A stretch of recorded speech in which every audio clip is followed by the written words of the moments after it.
I'm Melissa, and my husband is Paul. He's a light novel writer and a freelancer who juggles multiple writing projects. I assist him as a secretary in his home office. On a typical day, I was deep into work alongside Paul. As the clock struck 3 p.m., I yearned for a brief break. Yet our tranquility was shattered by the abrupt thud of the front door swinging open. Paul and I exchanged worried glances, bracing ourselves for what was to come. Party time. The living room door swung open with a bang, courtesy of Pa's older sister, Donna. Despite supposedly residing at her parents' house, she made a daily appearance at 3 p.m., indulging in tea and devouring all the snacks we had received as gifts before heading home. Once more, I found myself engrossed in work. Can't you see we're busy? Can't this wait? Don't be such a killjoy. I just want my tea, Donna retorted, unfazed by our irritation. Who do you think you're talking to? Donna flung herself onto the couch, crossing her legs with an air of entitlement. True to form, she raided our snack stash, filling the room with the loud crunching of her indulgence. Listen, it's beyond belief, Donna, I vented, frustration bubbling.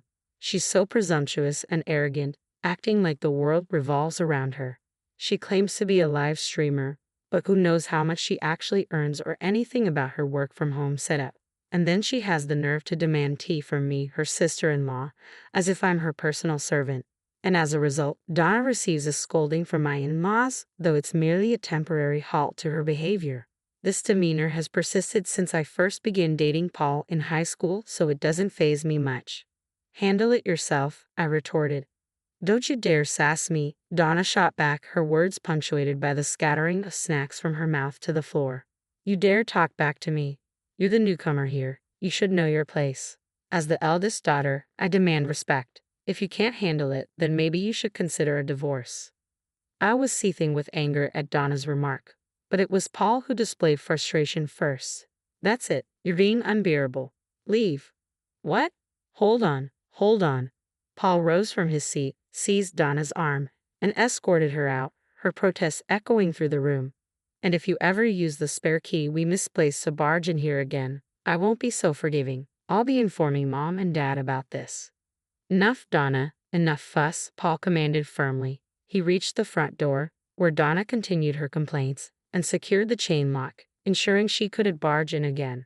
With deliberate clarity, he made sure Donna heard the lock clicking into place. Then Paul swiftly dialed a number on his phone. Dad? Donna's here again. Just a moment. Paul paused to address his father. The persistent knocking on the door echoed throughout the room, but eventually it ceased. It seemed Donna had finally relented and departed. Paul and I breathed a collective sigh of relief. I'm sorry for the trouble. Donna's presence seemed to prompt an apology from me. No need to apologize. Donna's been treating Paul like a servant since she was little. Paul, being gentle and quiet, never pushed back. But ever since we got together and married, he's been learning to stand up for himself, I explained. However, it's been almost 2 years since we married, and her constant visits need addressing.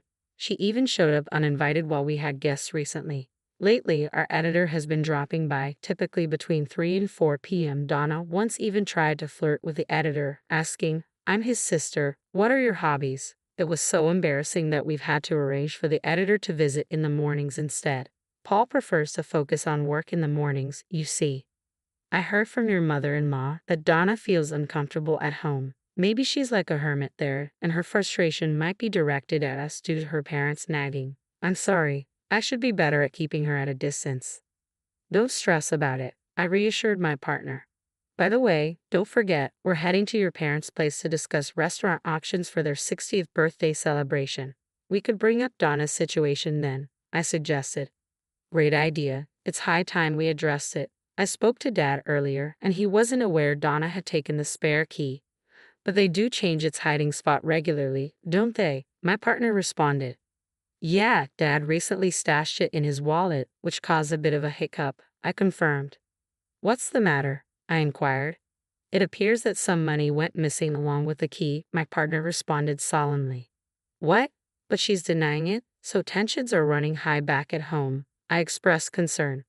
I was hesitant to broach the topic given the circumstances, but I truly appreciate my in-laws, who have been kind to me since high school. I'm determined to properly celebrate their 60th birthdays, I affirmed. I want your parents to have a wonderful time. We'll address the issue when the moment is appropriate, I assured my partner. Agreed. Oh, speaking of which, what type of restaurant did you have in mind? I've compiled a list of options. Want to review them? My partner suggested. Sure, let's take a look, I replied. I presented Paul with the details of the restaurants I had researched and narrowed down. Seeing how diligently Paul worked, I wanted to offer my support in this regard. For the celebration, I intended to let my in-laws choose from the shortlisted options. A week later, we buzzed the intercom at my in-laws' house, but there was no response. Strange. They should be home, I remarked. Their car's not here. Maybe they're out, Paul suggested. Probably shopping. Getting things ready for our visit, I added optimistically. Well, let's just go in and wait, Paul decided. Using the spare key, Paul unlocked the front door. As we stepped inside, hurried footsteps sounded from the second floor. Descending with a noisy clatter was Donna. Couldn't you have answered the intercom if you knew we were coming? I scolded. I'm busy, Donna snapped back. Hello, sister-in-law, Donna greeted me curtly, as usual. But her hurried descent hinted at another reason for her sudden appearance.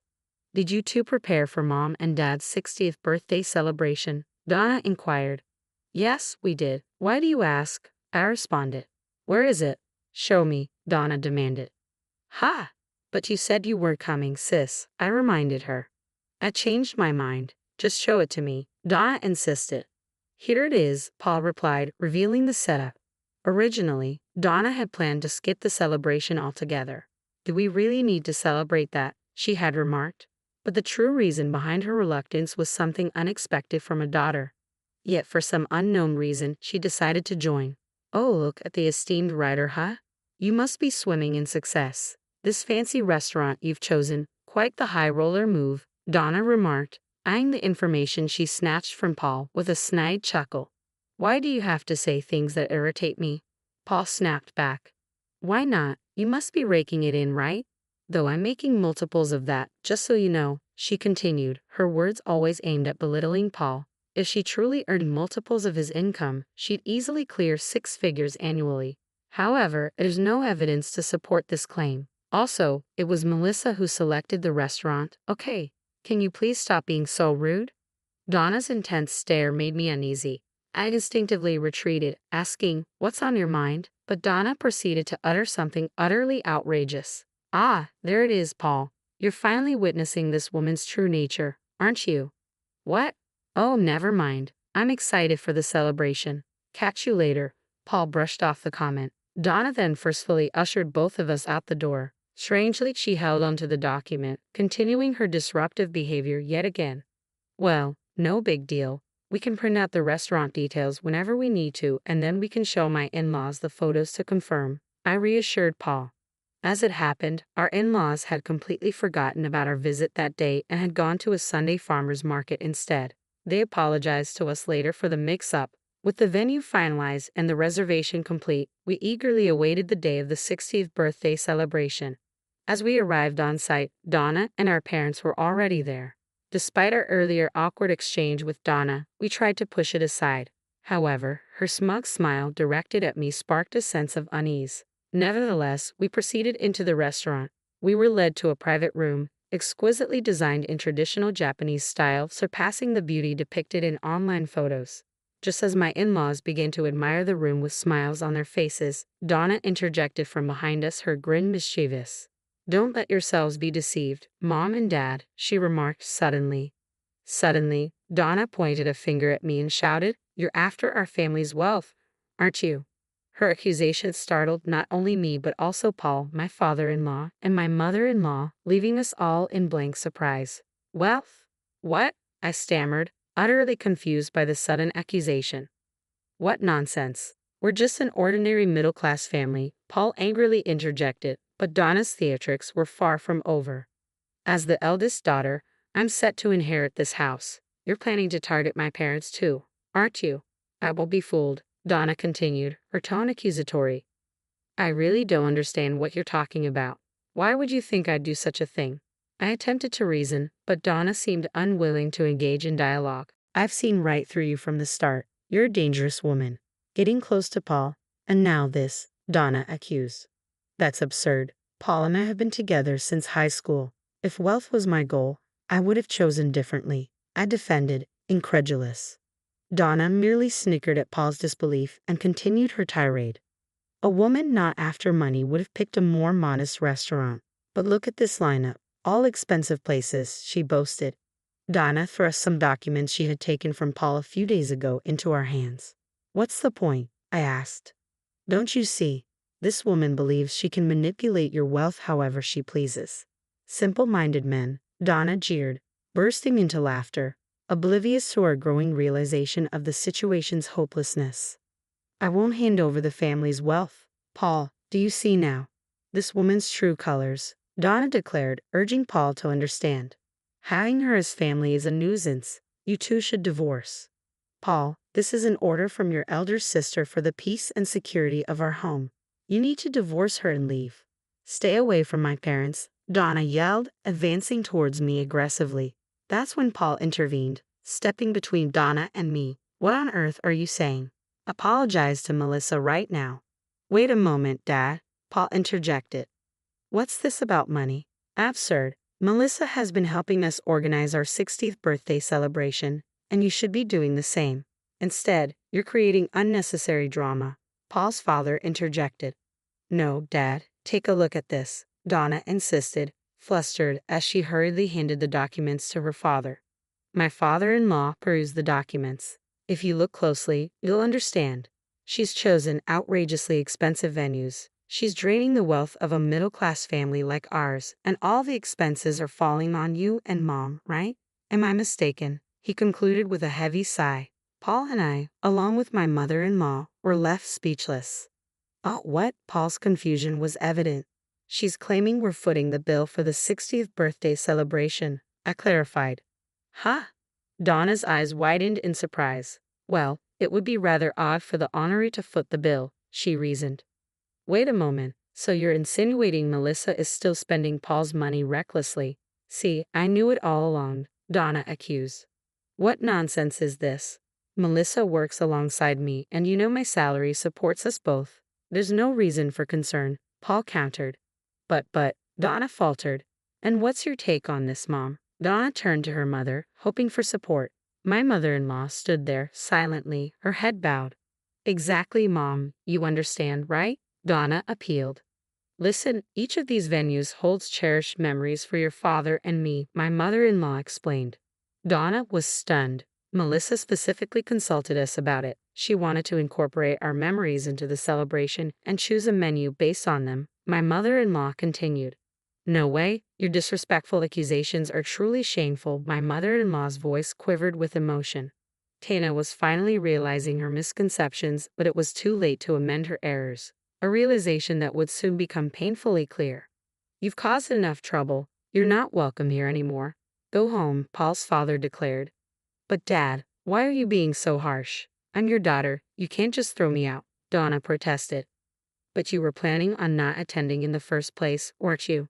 Don't worry about the cancellation fee. I'll cover it, Paul's father replied firmly. Wait, hold on. It seems we've failed in raising you properly. We've indulged you as our daughter, but now we've reached our limit. Leaving is for the best. Don't make decisions without consulting us, Paul's mother added, turning to Donna. I agree. What do you, Paul, and Melissa think? My mother-in-law's smile was unsettling as she spoke cheerfully. Donna looked at us with teary eyes as if pleading for help, but I remembered your sister's advice not to intervene in family matters. No, that was about my parents, I interjected. Ah, I see. Then I'll keep my distance. Please leave, my mother-in-law concluded, her tone final. Sister-in-law, Donna reached out for me, but my father-in-law swiftly intervened, positioning himself between Donna and me. Go home, he commanded, his voice low and stern. Donna glanced at my father-in-law's determined expression, recoiled, and promptly exited the restaurant. Afterward, we celebrated my in-laws' 60th birthdays and savored our meal. Upon returning home, it was apparent that Donna had been sulking. However, my father-in-law reiterated that she should leave. Donna burst into tears and caused a scene, prompting us to contemplate sending her to a rehabilitation facility. I'm not sick, she spat out before disappearing. Rumors circulated that she found a job at a dormitory, but she struggled to maintain it, frequently changing jobs and addresses. Meanwhile, we remained dedicated to our daily grind. Our bond with my in-laws remained strong, and we cherished our time together. While we couldn't help but worry about our sister-in-law's well-being, we had no desire to endure her selfish behavior again. My priority remained supporting my husband so he could devote more